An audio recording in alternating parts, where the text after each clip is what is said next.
जब देखो तुम मोबाइल चलाते रहते हो, जब देखो वह गेम खेलता रहता है, जब देखो तुम बहाने बनाती रहती हो, जब देखो वह पढ़ता रहता है। गाइस, इस प्रकार के सेंटेंसेस अक्सर हम हमारी डे टू डे लाइफ में न जाने कितनी बार इनका यूज़ करते। तो आज की इस वीडियो में मैं आप लोगों को सिखाने वाला हूँ कि इंग्लिश में कैसे बोला जाता है जब देखो।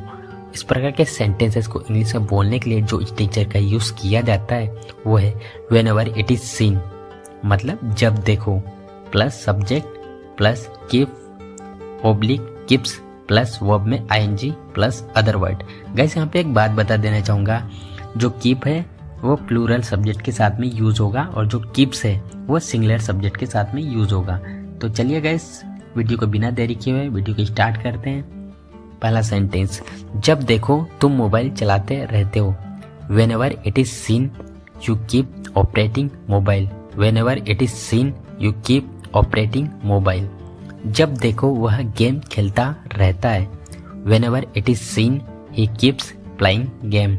When ever it is scene he keeps playing game. जब देखो तुम बहाने बनाती रहती हो। When ever it is seen you keep making excuses. Whenever it is seen, you keep making excuses. जब देखो वह पढ़ता रहता है। Whenever it is seen, he keeps studying. Whenever it is seen, he keeps studying. जब देखो वह रोती रहती है। Whenever it is seen, she keeps crying. Whenever it is seen, she keeps crying.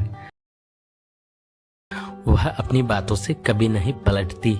अब तुम अपनी बातों से पलटो मत। तुम अपनी बातों से क्यों पलट जाते हो? चिंता मत करो, मैं अपनी बातों से नहीं पलटूंगा। तो गाइस, इस तरह के सेंटेंसेस जो कि हमें हमारी डे टू डे लाइफ में न जाने कितने ही बार इनका यूज़ करना होता है। तो गाइस, आज की इस वीडियो में मैं आप लोगों को सिखाने वाला हूँ कि इन्हें इंग्लिश में कैसे बोला जाता है। तो गाइस, इन्हें इंग्लिश में बोलने के लिए जिस फ्रेज का यूज़ किया जाता है वो है गो बैक ऑन वर्ड्स, जिसका हिंदी मीनिंग होता है अपनी बातों से पलटना या अपनी बातों से मुखरना। तो आइए गाइस, इसको यूज़ करने का कंप्लीट रूल जान लेते हैं। तो सबसे पहले बोला जाता है सब्जेक्ट, उसके बाद में हेल्पिंग वर्ब के बाद बोला जाता है गो बैक ऑन, फिर उसके बाद में पॉजेसिव एडजेक्टिव, फिर उसके बाद में वर्ड्स प्लस अदर वर्ड अगर है तो। एक और बात गाइस, यहाँ जो पॉजेसिव एडजेक्टिव है इसमें आएगा my, your, his, her, their etcetera. और यहाँ पे जो गो है वह एज अ मैन वर्ब की तरह काम करेगा। जैसा हमारा टेंस होगा वैसे इसकी फॉर्म चेंज होती जाएगी। तो आइए गाइस, यहाँ पे कुछ एग्जांपल्स लेते हैं ताकि इसे और बेटर तरीके से सीख सके। वह अपनी बातों से कभी नहीं पलटती। She never went back on her words. She never went back on her words. अब तुम अपनी बातों से पलटो मत। Don't go back on your words now. Don't go back on your words now. तुम अपनी बातों से क्यों पलट जाते हो? Why do you go back on your words? Why do you go back on your words? चिंता मत करो, मैं अपनी बातों से नहीं पलटूंगा। Don't worry, I will not go back on my words. Don't worry, I will not go back on my words. क्या वह अपनी बातों से पलट गया? Did he go back on his words? Did he go back on his words? मुझे अपनी बातों से पलटने वाले लोग पसंद नहीं है। I don't like people who go back on their words. I don't like people who go back on their words. मैं इससे ज़्यादा और क्या कहूँ? मैं इससे ज़्यादा और क्या लिखूँ? मैं इससे ज़्यादा और क्या करूँ? तुम इससे ज़्यादा और यहाँ नहीं ठहर सकते। तो गाइस, इस तरह के सेंटेंसेस जो कि हमें हमारे डे टू डे लाइफ में न जाने कितने बार हमको यूज़ करना होता है और अक्सर आप लोगों ने इस तरह के सेंटेंसेस अपनी डेली लाइफ में न जाने कितने ही बार बोले होंगे और सुने भी होंगे। सो डोंट वरी गाइस, आज की इस वीडियो में हम लोग सीखने वाले हैं कि इन्हें इंग्लिश में कैसे बोला जाता है। तो गाइस, इन्हें इंग्लिश में बोलने के लिए हम जिस फ्रेज का यूज़ करते हैं वो है मोर देन दिस, जिसका हिंदी मीनिंग होता है इससे ज़्यादा। तो आइए इसको यूज़ करने का कंप्लीट रूल जान लेते हैं। तो सबसे पहले बोला जाता है कंप्लीट सेंटेंस, जो कि आपका किसी भी टेंस में हो सकता है, ये आपके ऊपर डिपेंड करता है कि आपको बोलना क्या है। फिर उसके बाद बोला जाता है मोर देन दिस। तो चलिए गाइस, यहाँ पे कुछ एग्जांपल्स ले लेते हैं ताकि इसे और बेटर तरीके से सीख सकें। मैं इससे ज़्यादा और क्या कहूँ? व्हाट डू आई से more than this? What do I से मोर देन दिस? मैं इससे ज़्यादा और क्या लिखूँ? What do I write more than this? What do I right more than this, मैं इससे ज़्यादा और क्या करूँ। What do I do more than this, what do I do more than this, तुम इससे ज़्यादा और यहाँ नहीं ठहर सकते। You can't stay here more than this, you can't stay here more than this, वह इससे ज़्यादा और कुछ नहीं कर सकती।